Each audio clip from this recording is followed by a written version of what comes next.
Glorificado seja Deus por mais um dia que Ele nos acrescenta. Glorificado seja Deus pela vida, pela salvação.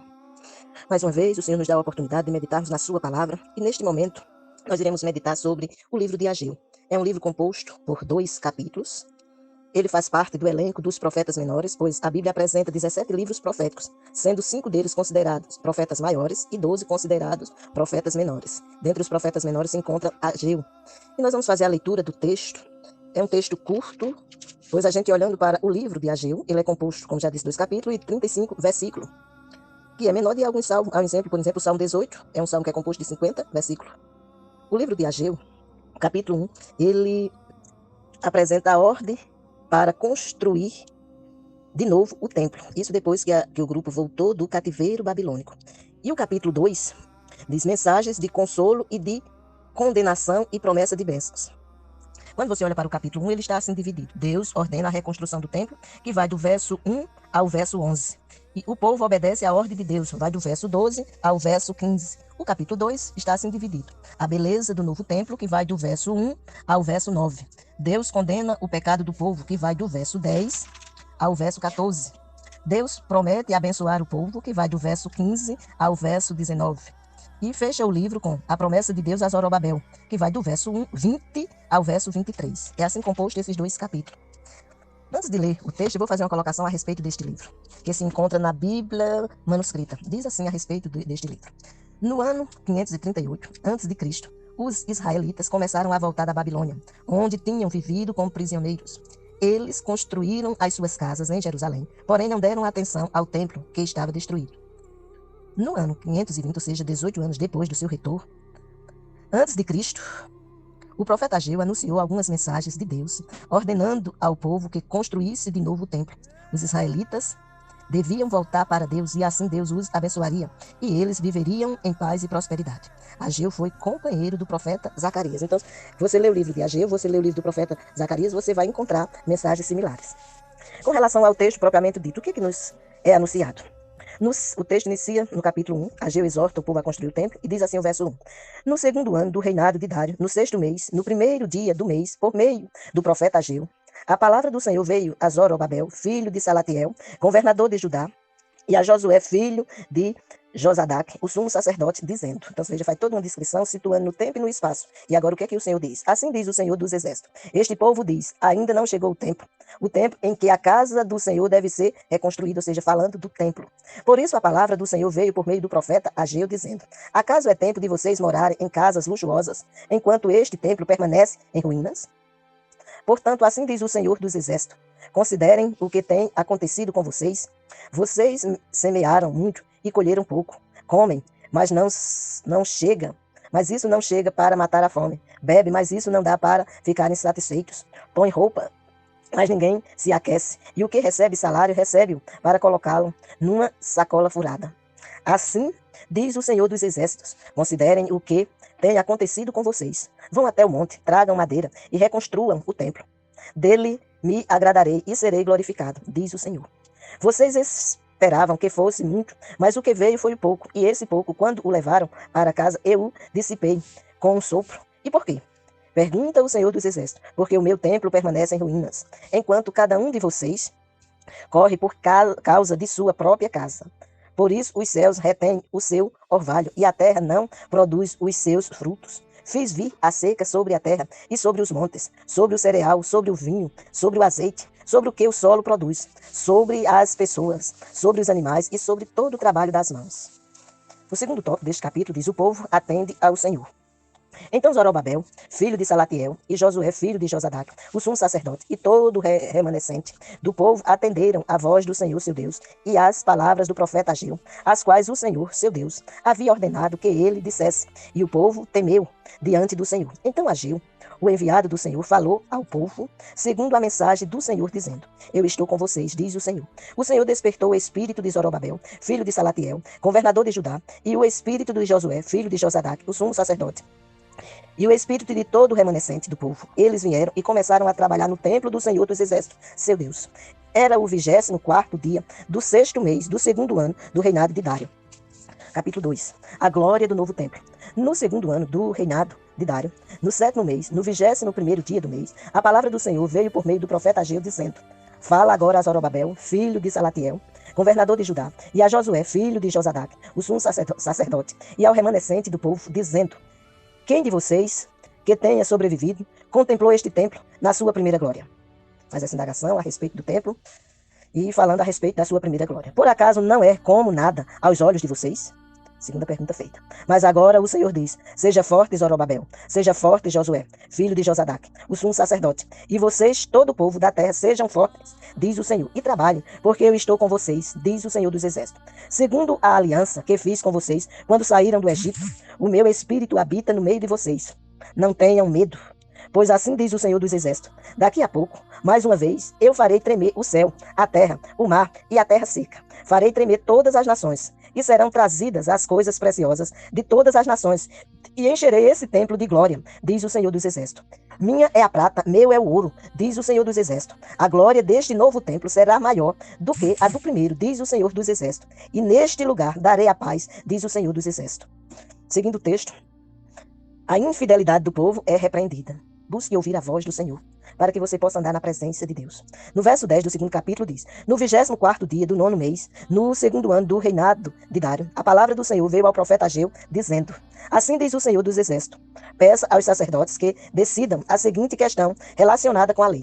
Se alguém leva carne santificada na borda de sua roupa, e ela vier a tocar no pão, ou no cozido, ou no vinho, ou no azeite, ou em qualquer outro mantimento, isso ficará santificado. E os sacerdotes responderam: Não. Então Ageu perguntou: Se alguém que se tornou impuro pelo contato com um cadáver tocar em qualquer dessas coisas, ficará ela impura?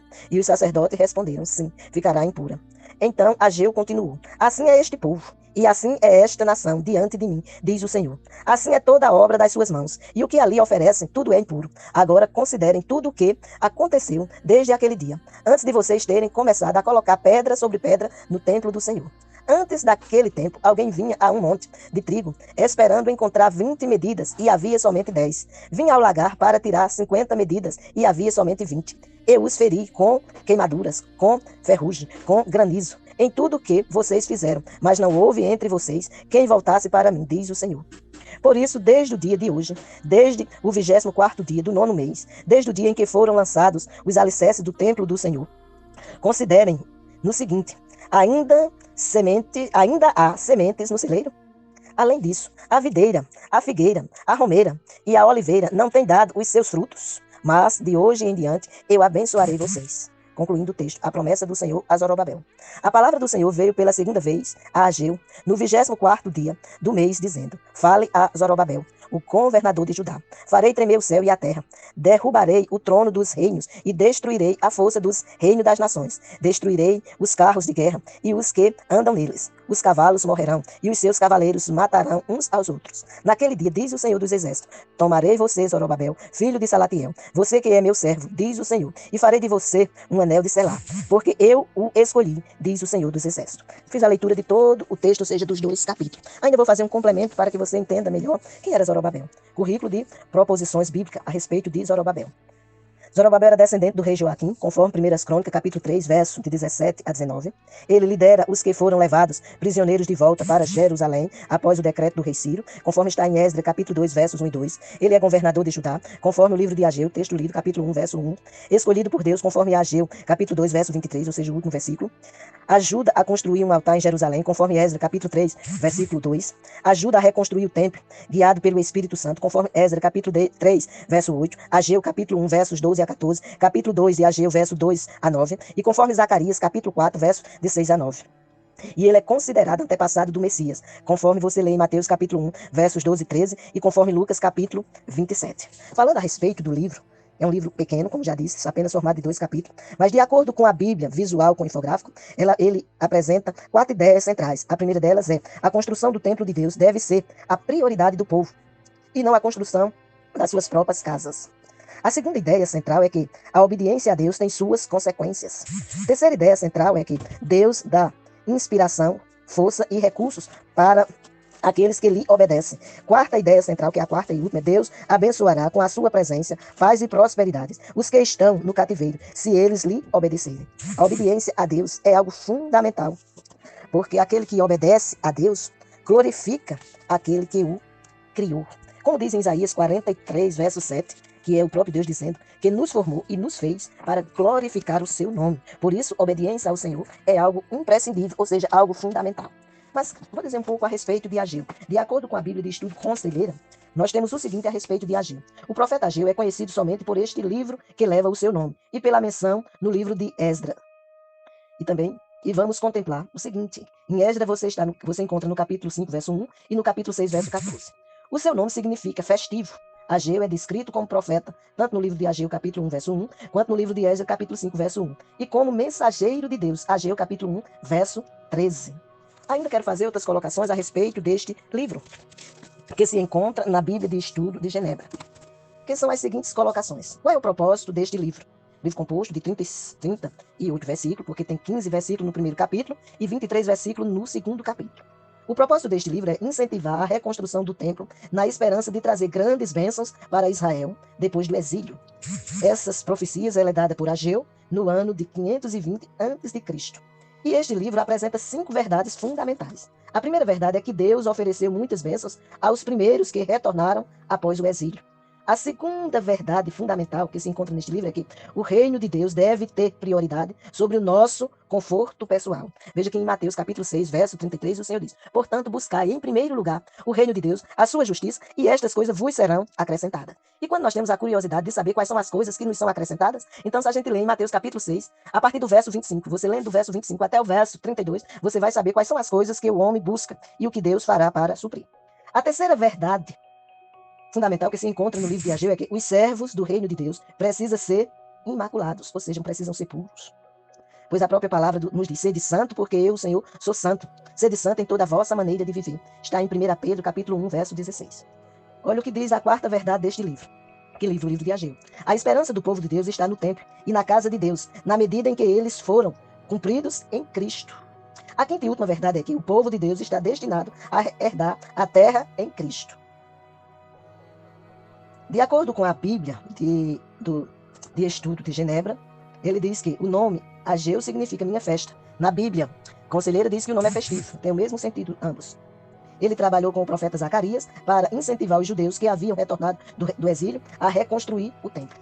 Ainda falando a respeito do livro de Ageu, quero fazer uma outra colocação que considero importante você ter conhecimento do mesmo, que é Cristo em Ageu. Diz assim na Bíblia de Estudo de Genebra. Os dois temas centrais desse livro, que são o templo e a vitória da linhagem davídica, encontram cumprimento em Cristo. Reconstruir o templo era crucial para que a nação fosse restaurada às bênçãos de Deus. Ali era o lugar de oração, adoração, perdão, etc. Cristo é o templo final, conforme João, capítulo 2, versos 21 e 22. Mas a igreja, seu corpo, porque Cristo é o cabeça e os cristãos formam o seu corpo. Mas a igreja, seu corpo, é o templo do Espírito Santo, conforme está em 1 Coríntios, capítulo 6, versos 19 e 20. Nesse texto, a indagação dizendo: não sabeis vós que sois templo do Espírito Santo, casa de Deus? Quando Cristo retornar, os novos céus e a nova terra serão a santa habitação de Deus, conforme Apocalipse, capítulo 21, versos 22 e 23. A restauração da linhagem de Davi também era uma parte essencial da bênção de Deus sobre a comunidade restaurada. A linhagem davídica deveria conduzir o povo na batalha e garantir a sua prosperidade. Jesus é o Messias, o último e perfeito filho de Davi, conforme Mateus capítulo 1, verso 1, Lucas capítulo 20, verso 41 a 44, e conforme Romanos 1, verso 3. Após a sua morte, ele estabeleceu o seu reino, quando ascendeu ao seu trono celestial, conforme Atos capítulo 1, verso de 9 a 11. Ele agora reina até que todos os seus inimigos sejam subjugados, conforme 1 Coríntios capítulo 15, verso 25 a 27, 1 Pedro capítulo 3, verso 22. Quando retornar, governará sobre os céus e a terra, conforme Hebreus capítulo 2, verso 8 e Apocalipse capítulo 1, verso 5. A igreja está unida com Cristo em sua entronização, conforme Romanos capítulo 8, verso 37. 1 Pedro capítulo 5, verso 10. Para que um dia todo aquele que vencer reine com ele. Aí vem a indagação. Você já teve um encontro com Cristo? Pois o próprio Jesus nos diz em o Evangelho de João capítulo 14, verso 6, a seguinte colocação, ou faz a seguinte declaração, dizendo: eu sou o caminho, a verdade e a vida. Ninguém vem ao Pai a não ser por mim. Jesus deixa claro que ele é o único mediador entre Deus e os homens. Você não terá acesso a Deus se você não estiver por trás da cruz de Cristo. Pois foi na cruz que ele declarou ao Pai que nas mãos do Pai ele entregava o seu Espírito. E ele deixou bem claro que é ele, o Senhor, que faz com que você que crê nele tenha vida eterna com Deus. Então você precisa crer que ele, o Senhor, é quem faz aquilo que você e eu não podemos fazer. Quando olhamos para o contexto, por exemplo, que diz em Ageu, capítulo 2, verso 9, que a glória desta última casa será maior do que a primeira, diz o Senhor dos Exércitos, e darei a paz neste lugar, diz o Senhor dos Exércitos. Na Bíblia, de estudo do expositor, faz a seguinte colocação a respeito desse texto. A primeira frase se dirige ao futuro templo milenar, que será construído em Jerusalém, descrito por Ezequiel nos capítulos do 40 ao 48 do seu livro. Embora todos os templos sejam considerados basicamente como um, ainda assim, essa última casa será maior que todas, simplesmente por causa da presença nesse dia do príncipe da paz, ou seja, o Senhor Jesus Cristo. A frase é: darei paz neste lugar. Revela o fato de que nesse dia futuro toda a guerra cessará. O nome do primeiro construtor do templo foi Salomão, que significa pacífico. Este último templo será glorificado pela presença daquele que é paz, a paz. Gênesis 49, verso 10. Ele é quem traz a paz. Quem? Jesus. Você quer ter paz? A paz que excede todo o entendimento? Então esteja em Cristo Jesus, o Senhor. Se você já é cristão, glorifique a Deus, porque ele te criou para o louvor da sua glória, como já disse em Isaías 43, 7. E ele espera que a gente dê graça em toda e qualquer situação, como está em 1 Tessalonicenses, capítulo 5, verso 18. Em tudo dai graça, porque esta é a vontade de Deus em Cristo Jesus. Em 1 Coríntios 10, 31 diz: quer comais, quer bebais, quer façais qualquer outra coisa, fazei tudo para a glória de Deus. Glorifique a Deus enquanto é tempo. Glorifique a Deus enquanto você pode, porque ele te criou com este fim, de exaltar e bendizer o nome dele. Que Deus te abençoe, abençoe a tua família, abençoe a tua casa, abençoe a tua jornada, enfim, te abençoe em todo tempo e lugar. E se você ainda não é cristão, reconcilie-se com Deus neste dia, confessando os seus pecados, pedindo a ele que passe sobre você o sangue do Cordeiro, e você passa a ser nova criatura. Em 2 Coríntios 5,17 diz que aquele que está em Cristo, nova criatura é, as coisas velhas já passaram, e eis que tudo se fez novo. E que Deus assim abençoe você e toda a sua casa. Em nome de Jesus, amém.